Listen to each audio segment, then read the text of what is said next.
aumenta mi fe, Señor, aumenta mi fe,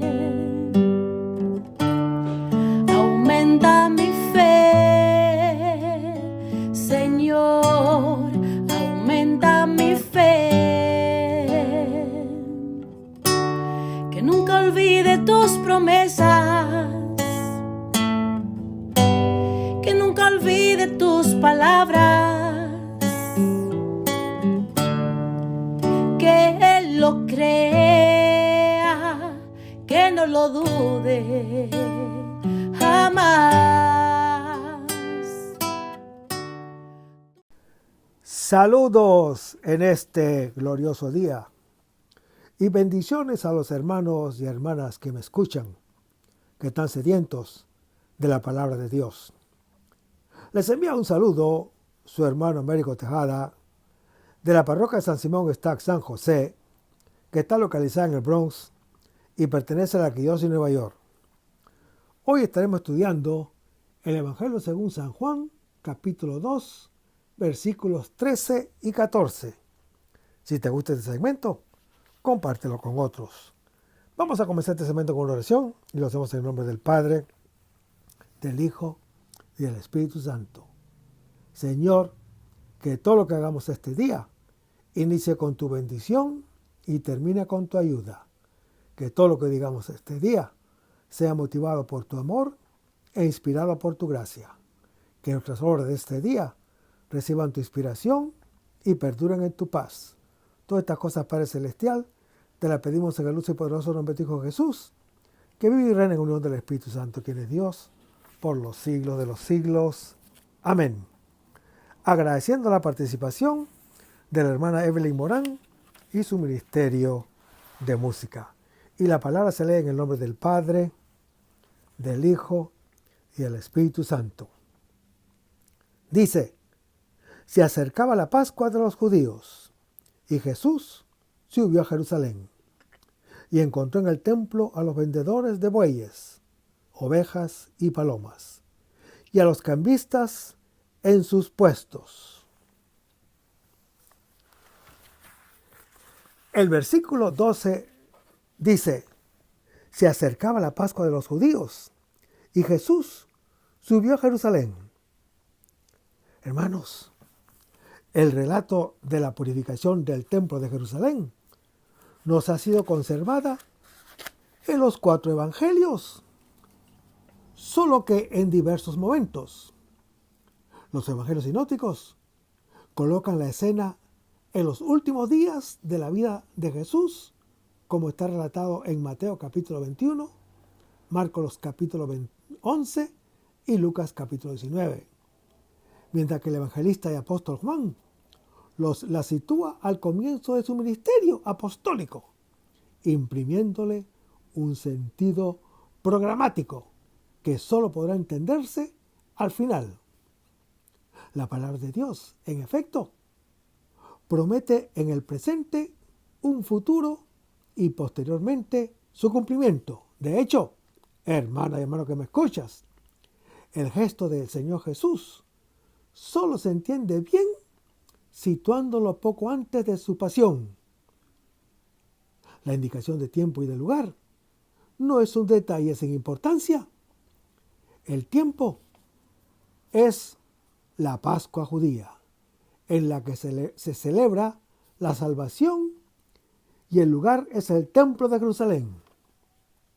Hermanos, en Jerusalén, en Pascua, se cumplirá la hora del Señor Jesús, que se convertirá en el nuevo templo, del que brotará la salvación para todos los creyentes. Entonces, ¿qué concluir?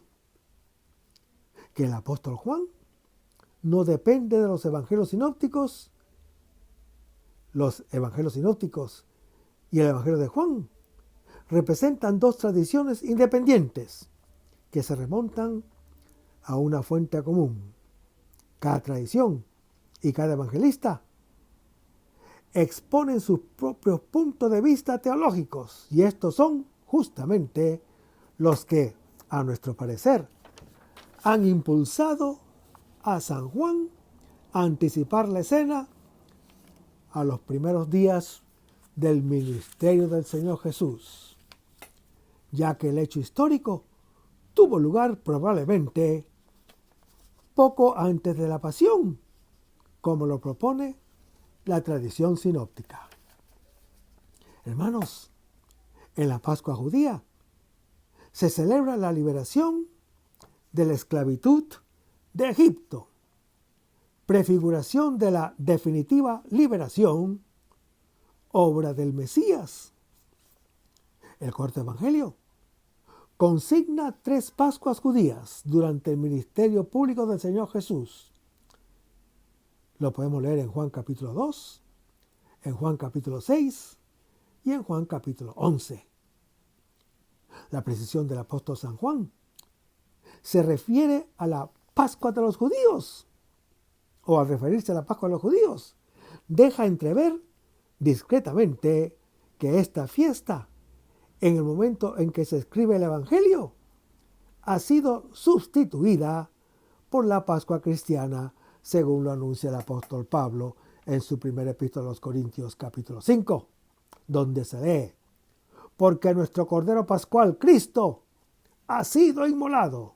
O sea, hermano que me escuchas, en la última Pascua judía será inmolado el Cordero de Dios para la salvación del mundo.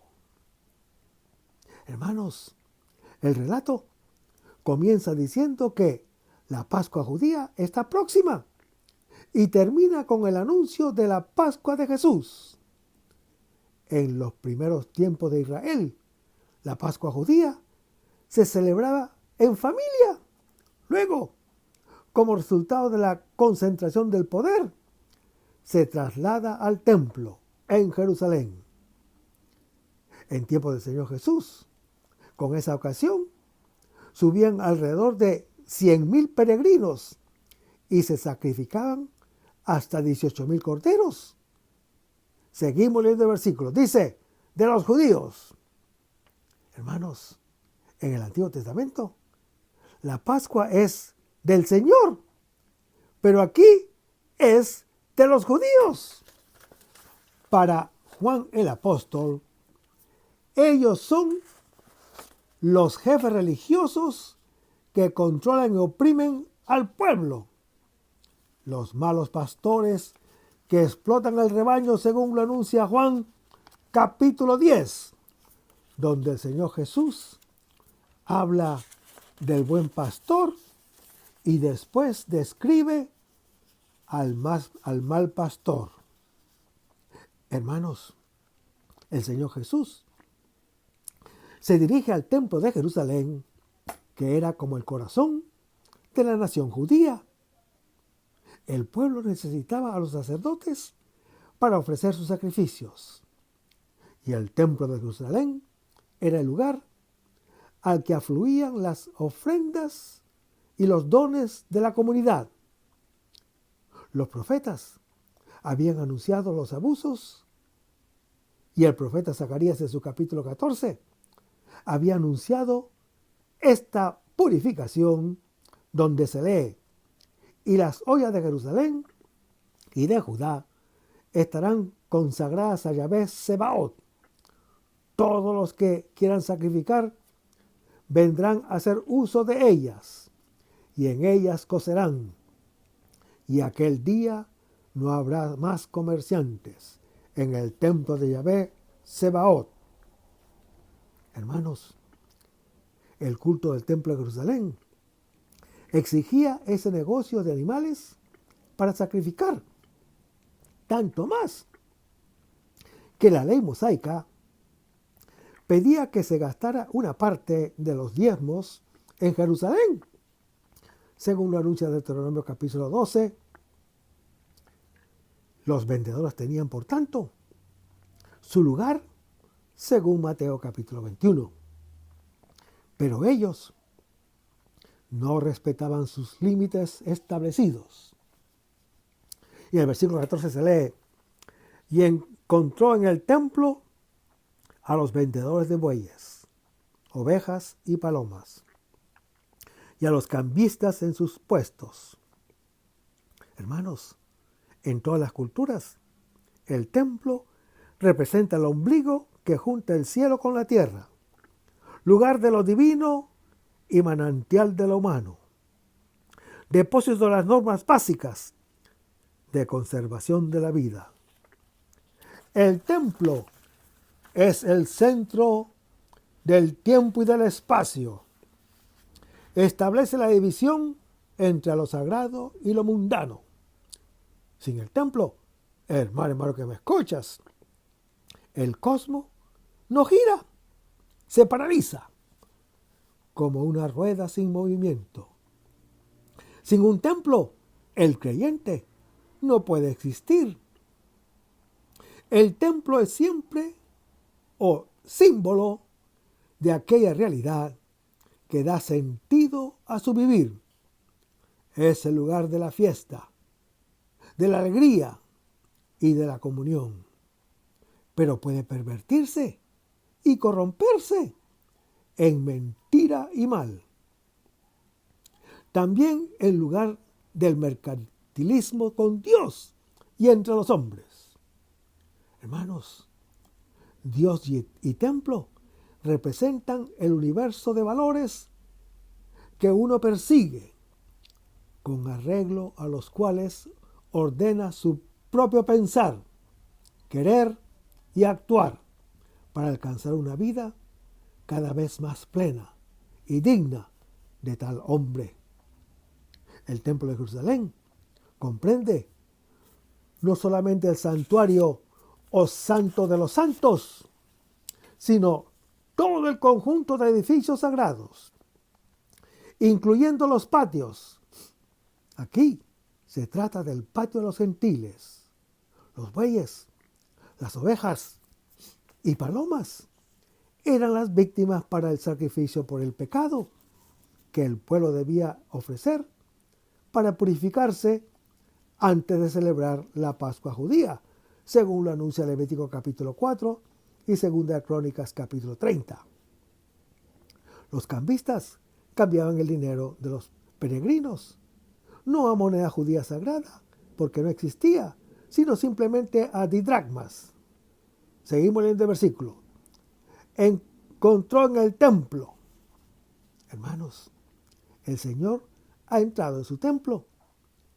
¿Quién soportará el día de su venida? ¿Quién resistirá su aparición? Porque Él es como fuego de fundidor, como lejía de lavandero. Se sentará para fundir y purificar. Purificará a los hijos de Leví. Los refinará como oro y plata, para que puedan ofrecer al Señor una oblación conforme a la justicia, lo anuncia el profeta Malaquías en su capítulo 3. Hermanos, el Señor Jesús comienza con la purificación del culto, pues en Él se celebra lo que se vive.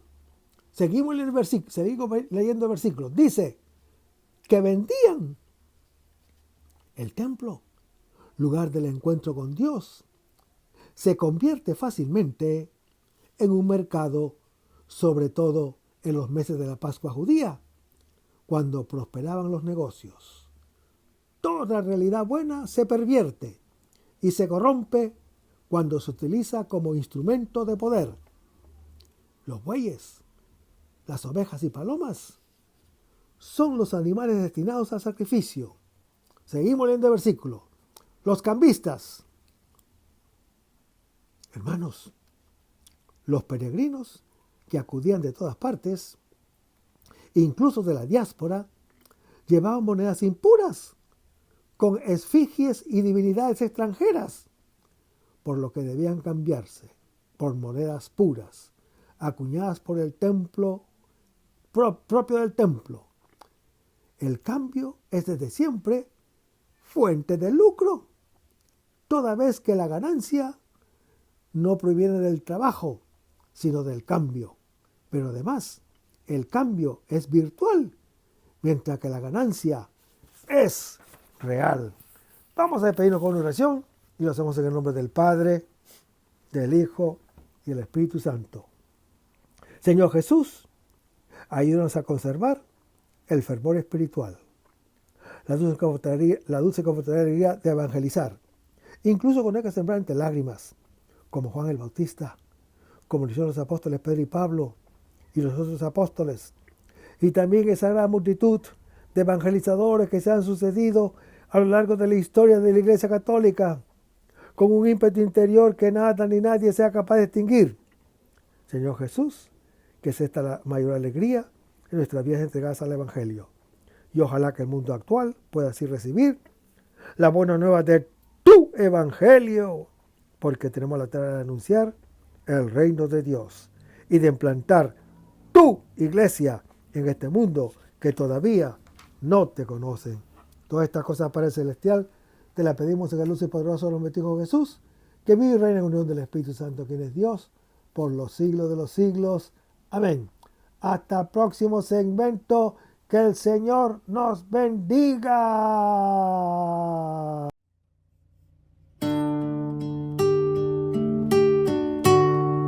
Aumenta mi fe, Señor, aumenta mi fe.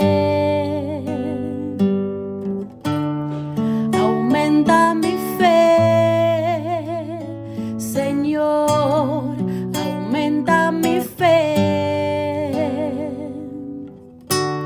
Que nunca olvide tus promesas, que nunca olvide tus palabras, que Él lo crea, que no lo dude.